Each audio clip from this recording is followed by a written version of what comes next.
ஒன்று மாத்திரம் மறுபடியும் நான் உங்களுக்கு வலியுறுத்தி சொல்லக்கூடிய விஷயம் என்னென்னா, கர்த்தரையே சேவியுங்கள். நானும் என் வீட்டாருமோ என்றால் கர்த்தரையே சேவிப்பேன். எல்லாரும் போயிட்டாங்க, அடுத்தவங்கள சொல்கிறாங்க, அவங்க போயிட்டாங்க இவங்க போயிட்டாங்க இருக்காங்க, நான் போகலை, நானும் என் குடும்பத்தாருமோ வேண்டாம் வீட்டாருமோ என்றால் கர்த்தரையே செவிப்போம். இயேசு ராஜா முன்னே செல்கிறார், ஓசன்னா கீதம் பாடுவோம். இயேசு ராஜா முன்னே செல்கிறார், ஓசன்னா கீதம் பாடுவோம். வேகம் சென்றிடுவோம். ஓசன்னா ஜெயமே, ஓசன்னா ஜெயமே, ஓசன்னா ஜெயம் நமக்கே என்றும், ஓசன்னா ஜெயம் நமக்கே. அல்லேலூயா துதி மகிமை என்றும், அல்லேலூயா துதி மகிமை, அல்லேலூயா துதி மகிமை என்றும், அல்லேலூயா துதி மகிமை. இயேசு ராஜா எங்கள் ராஜா, இயேசு ராஜா எங்கள் ராஜா என்றென்றும் போற்றிடுவோம். ஓசன்னா ஜெயமே, ஓசன்னா ஜெயமே, ஓசன்னா ஜெயம் நமக்கே என்றும், ஓசன்னா ஜெயம் நமக்கே. துன்பங்கள் சூழ்ந்து வந்தாலும், தொல்லை கஷ்டங்கள் தேடி வந்தாலும், துன்பங்கள் சூழ்ந்து வந்தாலும், தொல்லை கஷ்டங்கள் தேடி வந்தாலும், பயமும் இல்லை கலக்கமில்லை, பயமும் இல்லை கலக்கமில்லை, கர்த்தர் நம்முடனே. ஓசன்னா ஜெயமே, ஓசன்னா ஜெயமே, ஓசன்னா ஜெயம் நமக்கே என்றும், ஓசன்னா ஜெயம் நமக்கே. யோசுவா 24ஆம் அதிகாரம். பின்பு யோசுவா அதுக்கப்புறம் நேற்று பார்த்த 23 தன்னுடைய கடைசி விஷயங்களை சொல்கிறாரு. ஆண்டவருக்கு நன்றியாயிருங்கள், நன்றி உள்ளவர்களாயிருங்கள், வசனத்தை விட்டு வலது பக்கம் இடது பக்கம் சாயாமல் உன் தேவனாய கர்த்தரிடத்தில் முழு ஆத்மாவோடும் முழு பலத்தோடும் முழு இருதயத்தோடும் அவரையே பின்பற்றி அவரையே அவர் பெயரிலேயே ஆணையிட்டு அவருக்கு பிரியமாக நடந்து கொள்ளுங்கள் அப்படின்னு சொல்லி முடிச்சுட்டு பயங்கரமான ஒரு எச்சரிப்பை கொடுக்கிறார். நீங்கள் பின்வாங்கி போவீர்கள் என்றால், கர்த்தரை விட்டுவிட்டீர்கள் என்றால், மறுபடியும் இந்த மூட நம்பிக்கையோடு இந்த ஊர் ஜனங்களோடு கூட உங்களுடைய சம்பந்தம் கலந்து நீங்கள் சமரசம் பண்ணி உறவாடி போனீங்கன்னா, கர்த்தரை விட்டு வேறு தேவர்களை பின்பற்றினால் நீங்கள் அழிஞ்சு போவீங்க. சாதாரணமாக இல்லை, ஆமாம், அந்த ஜனங்களே உங்களுக்கு முள்ளாக இருப்பாங்க, சவுக்காக இருப்பாங்க, அவங்களே உங்களுக்கு வேதனைக்குரியவர்களாக இருப்பாங்க, நீங்கள் அழிஞ்சு போயிடுவீங்க, நித்திய ஆசீர்வாதத்தை சுதந்திரத்தை இழந்து போயிடுவீங்கன்னு சொல்லி எச்சரிப்பு. மறுபடியும் தேவனுடைய சந்நிதியில் எல்லாத்தையும் வரவழைக்கிறார். அந்த 23 தொடர்ச்சி தான் இதுவும். அப்போ கூடி வர பண்ணுறாரு, எல்லா ஜனங்களையும் பார்த்து சொல்கிறாரு, நான் என்ன செய்ய போகிறேன், அந்த பழைய மறிக்க போகிறேன் சொல்லிட்டு அந்த வரலாறை நம்முடைய அந்த கடைசி நாட்களில் அவருடைய நிறைவு நாட்களில் நிறைவான ஒரு செய்தி அவருடைய தொடர்ச்சி வருது. பூர்வ காலத்திலே ஆபிரகாம் நாகோருக்கு தகப்பனான தேராக் என்பவன் நதிக்கு அப்புறத்தில் இருந்தபோது வேறே தேவர்களை சேவித்தான். நம்ம தாத்தா பாட்டி காலத்தில் நம்ம வேறே தேவர்களை சேவித்து வந்தோம், விக்கிரகங்களை வழிபட்டு கொண்டு வந்தோம். நதிக்கு அப்புறத்தில் இருந்த தகப்பனை ஆண்டவர் நினைச்சார், அழைத்து அவனை சந்ததியை திரட்சியாக்கி ஈசாக்கை கொடுத்தார். அவன் பிள்ளைகளுக்கு அவங்க பிள்ளைகளும் எகிப்துக்கு போனாங்க. அங்கே இருந்து ஆண்டவர் 10 வாதைகளை கொடுத்து அங்கேருந்து விடுதலையாக்கி அந்த பஸ்கா ஆட்டுக்கொண்ட இரத்தத்தினாலே பாதுகாக்கப்பட்டு கொண்டு வந்தாங்க.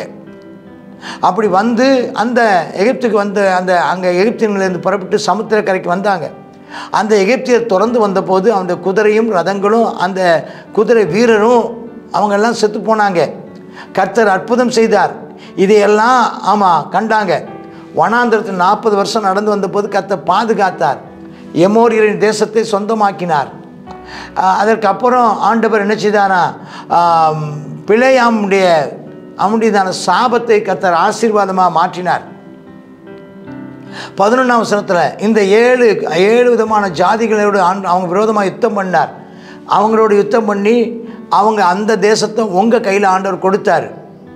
ஸ்தோத்திரம். இவர்கள் யாரையும் உங்கள் பட்டயத்தாலேயோ உங்கள் வில்லாலேயோ நீங்கள் துரத்தலை. ஆண்டவர் குளவிகளை அனுப்பி துரத்தினார், கல்மலைகளை அனுப்பி அவர்களை முறியடித்தார். இப்போ நீங்கள் அதில் குடியிருக்கீங்க. நீங்கள் நடாத திராட்சை தோட்டம், நீங்கள் நட்டி வைக்கிற திராட்சை தோட்டத்தை அவங்களே திராட்சை தோட்டத்தை ரெடி பண்ணி ரெடிமேடாக உங்களுக்கு கிடச்சிருக்குது. அதனுடைய பலனை இப்போ அனுபவிச்சுட்ருக்குறீங்க. ஒலிவ தோப்பு, நீங்கள் மரத்தை வைக்கலை, ஒலிவ மரத்தை நீங்கள் வைக்கலை. ஒலிவ தோட்டத்தை உருவாக்குறது கஷ்டம். அதை கல் எடுத்து அதை எல்லாம் போட்டு எல்லாம் பண்ணி அதனுடைய நட்டு அதை நீங்கள் பலன் கொடுக்குற நேரத்தில் உனக்கு கிடச்சிருக்குது. இதனால் இதுக்கெல்லாம் ஆண்டவருக்கு நன்றி சொல்லு, நன்றியாக இரு, நன்றியை மறந்துடாத. கர்த்தருக்கு பயந்து அவரை உத்தமமாய் உண்மையாய் சேவித்து நதிக்கு அப்புறத்தில் உள்ள எகிப்தில் சேவித்த தேவர்களை அகற்றிவிட்டு இப்போ வந்து சேர்ந்த இடத்துல இருக்கிறதான இந்த தீமையை அகற்றிவிட்டு நீ சரியானபடி கர்த்தரை மட்டும் சேவிக்கணும் அப்படின்னு சொல்கிறார். சொல்லிட்டு சொன்னார், கர்த்தரை சேவிக்கிறது உனக்கு ஆகாதுன்னு தெரிஞ்சிச்சுன்னா இவரை பின்பற்ற முடியலன்னா யாரைத்தான் நீ பின்பற்ற போகிற? நதிக்கு அப்புறத்தில் இருந்த பிதாக்கள் சேவித்தாங்களே அந்த தேவர்களை சேவிக்க போகிறியா? அல்லது இப்போ வந்து சேர்ந்து இருக்காங்களே மீதியான ஆட்கள் அவங்கள போய் நீ சேவிக்க போகிறீங்களா? ஆனால் யோசுவா சொன்னார், என்னை பொறுத்தவரையில் நானும் என் வீட்டாரும் நான் கர்த்தரை தான் நாங்கள் சேவிப்போம். நானும் என் வீட்டாரும் என்றால் கர்த்தர். இன்றைக்கி நிறைய கிறிஸ்தவங்க பின்வாங்கி போயிட்டாங்க. நிறைய கிறிஸ்தவங்க பணத்துக்காகவும் சொத்துக்காகவும் வேலைக்காகவும் பின்வாங்கி போயிட்டாங்க. சொகுசுக்காக திருமண காரணத்து நிமித்தம் நிலை நிற்க முடியாமல் பின்வாங்கி போயிட்டாங்க. நாங்களோ நானும் என் வீட்டாரும் என்றால் கர்த்தரையே சேவிப்போம். அப்போ ஜனங்கள் சொன்னாங்க, ஐயா நீங்கள் மட்டும் இல்லையா, நாங்களும் அப்படித்தான் ஐயா, வேறே தேவர்களை சேவிக்கும்படி கர்த்தரை விட்டு விலகிற காரியம் எங்களுக்கு தூரமாக இருப்பதாக ஜனங்கள் எல்லாம் சொல்கிறாங்க. நம்மையும் நம்முடைய பிதாக்களையும் அடிமைத்தன வீடா எகிப்து தேசத்திலிருந்து புறப்பட பண்ணி நம்முடைய கண்களுக்குமாக பெரிய அடையாளங்களை செய்து ஆமாம் காப்பாற்றினவரே தேவனாய கர்த்தர் தாமே. ஆமாம், தேசத்தில் குழுந்த எம்மோரியர் முதலான சகல ஜனங்களையும் கர்த்தருக்கு முன்பாக துரத்தினாரே, அந்த கர்த்தரை தான் நாங்கள் சேவிப்போம், அவர் தான் எங்களுடைய தேவன்னு ஜனங்கள் எல்லாம் சொல்கிறாங்க. அப்போ 23 முடிஞ்சு இப்போ 24 ஜனங்கள் எல்லாரோடையும் பேசுகிறோம். அவங்கெல்லாம் சொல்கிறாங்க, நாங்கள் தேவனை தான் பின்பற்றுவோம் ஐயா, நீங்கள் நினைக்கிற மாதிரி கிடையாது, நாங்களும் உங்களை மாதிரி தான் அப்படின்னார். அப்போ அவர் சொல்கிறார் 19 யோசுவா ஜனங்களை நோக்கி, நீங்கள் கர்த்தரை சேவிக்க மாட்டீங்க, அவர் பரிசுத்தமுள்ள தேவன், பரிசுத்தத்தை எதிர்பார்க்கிறார், அவர் எரிச்சலுள்ள தேவன், உங்கள் மீறுதலையும் உங்கள் பாவங்களையும் மன்னிக்க மாட்டார். கர்த்தர் உங்களுக்கு இவ்வளோ பெரிய நன்மை செஞ்சிருக்க, நீங்கள் கர்த்தரை விட்டு அந்நிய தேவர்களை சேவித்தால் அவர் திரும்பி உங்களுக்கு தீமை செய்து உங்களை நிர்மூலமாக்குவார். அப்போ உடனே ஜனங்கள்லாம், ஐயா அப்படி அல்லப்பா, நாங்கள் கர்த்தரை தான் சேவிப்போம், கர்த்தரையே சேவிப்போம், கர்த்தர்கள் மேலே கோவப்பட வேண்டாம் அப்படிங்கிறாங்க. 22ஆம் வசனத்தில் யோசுவா ஜனங்களை நோக்கி 2 பேசுகிறாங்க. ஜனங்கள் சொல்கிறாங்க, அவர் சொல்கிறாரு இதெல்லாம் செய்யக்கூடாது, விட்டு வந்த எகிப்திய தேவர்களையும் கும்பிடாதீங்க, வந்த இடத்துல இந்த கானான் தேச மக்களுடைய அதையும் அந்த தெய்வங்களின் முறைமைகளை பின்பற்றாதீங்க, தேவனுடைய வழிகளில் இருங்கன்னு சொல்லிட்டாரு. நாங்களும் இப்படி இருப்போம்னு, ஐயா நீங்கள் மட்டும் இல்லை நாங்களும் அப்படி தான் இருப்போங்கிறாங்க. அப்போ இல்லை நீங்கள் அப்படி இருக்க மாட்டீங்க, நீங்கள் கர்த்தரை சேவிக்க மாட்டீங்கன்னு சொல்கிறாரு. அப்படி சொன்னதுக்கப்புறம் இவங்க சொல்கிறாங்க, இல்லை கர்த்தரையே சேவிப்போம் அண்ணு. அப்போ 22ஆம் வசனம் ஜனங்களை பார்த்து சொல்கிறாரு, நீங்கள் அவரை தெரிந்து கொண்டதற்கு நீங்கள் தான் சாட்சிகள், உங்களுக்கு சாட்சிகள், நீங்களே சாட்சிகள். அவங்க சொல்கிறாங்க, ஆமாம் நாங்களே சாட்சிகள் அப்படிங்கிறாங்க. அப்போ 23ஆம் வசனம், அப்படின்னா நீங்களே சாட்சிகள்னா இப்போ உங்களுக்குள்ளே இருக்கிற அந்நிய தேவர்களை அகற்றி விடுங்க. இதுக்கிடையில் நிறைய பேர் கெட்டு போயிட்டான். இதுக்கிடையில் நிறைய பேர்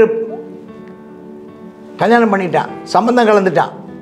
நிறைய பேரை துரத்தி விடக்கூடாமல் பகுதி கட்டுகிறவர்கள் ஆக்கி கொண்டார்கள், அவர்களை தங்களுடைய ஆக்கி கொண்டாங்க. அந்நிய தேவர்கள் பக்கமும் சில போயிட்டாங்க. அப்போ சொல்கிறாரு, இப்போ உங்கள் நடுவில் இருக்கிற அந்நிய தேவர்களை அகற்றிடுங்க, உங்கள் இருதயத்தை இஸ்ரவேலின் தேவனாகிய கர்த்தருக்கு நேராக திருப்புங்கள். எவ்வளோ கொடுமை இல்லை, கொடுமை இல்லை. அந்த வசனத்தை வாசிக்கும்போது நான் வாசிக்கும்போது அப்படியே எனக்கு மனசு ரொம்ப கொந்தளிக்குது.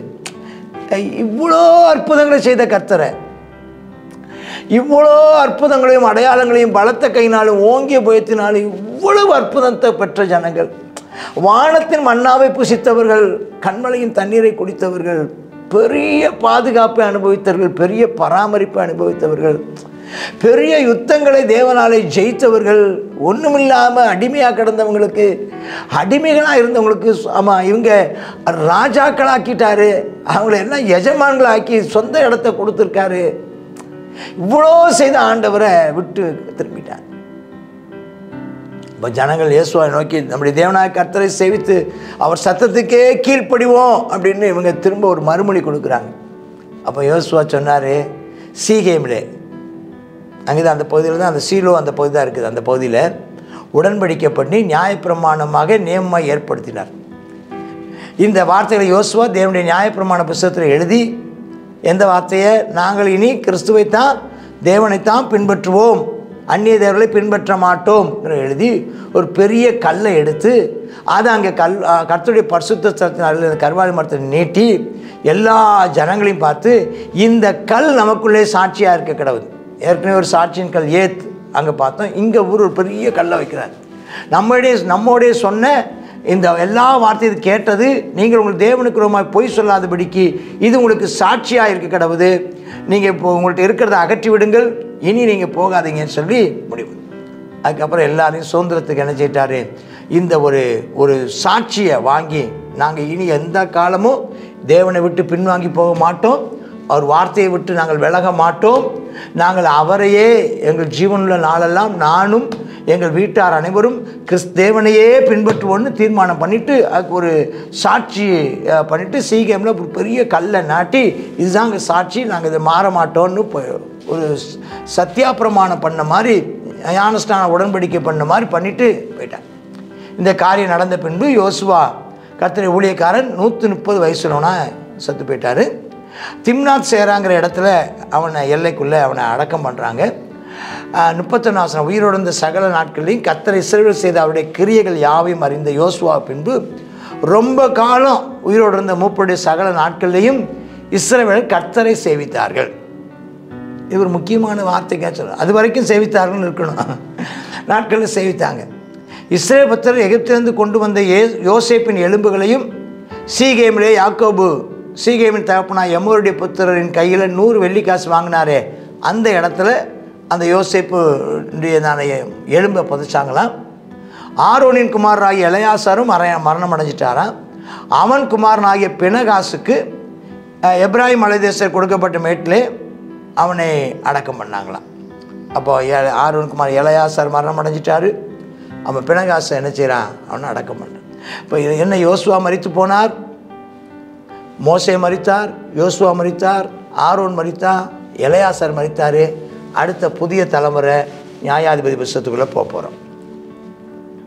இப்போ இந்த இது முடிகிற இடத்துல இந்த ஒன்று மாத்திரம் மறுபடியும் நான் உங்களுக்கு வலியுறுத்தி சொல்லக்கூடிய விஷயம் என்னென்னா, கர்த்தரையே சேவியுங்கள், நானும் என் வீட்டாருமோ என்றால் கர்த்தரையே சேவிப்பேன். எல்லாரும் போயிட்டாங்க, அடுத்தவங்கள சொல்கிறாங்க, அவங்க போயிட்டாங்க இவங்க போயிட்டாங்க இருக்காங்க, நான் போகலை, நானும் என் குடும்பத்தாருமோ வேணாம் வீட்டாருமோ என்றால் கர்த்தரையே செவிப்போம், கர்த்தருடைய பட்சத்தில் நிற்போம், கர்த்தருடைய அவன் வார்த்தையில் நிற்போம், கர்த்தருக்கு சாட்சியாய் நிற்போம், அவரை நாங்கள் முழு இருதயத்தோடும் முழு ஆத்மாவோடும் முழு பலத்தோடும் அவரிடத்தில் அன்பு கூறுவோம், அவருக்கு பயந்து கீழ்ப்படிந்து இருப்போம், அவரையே சேவிப்போம்.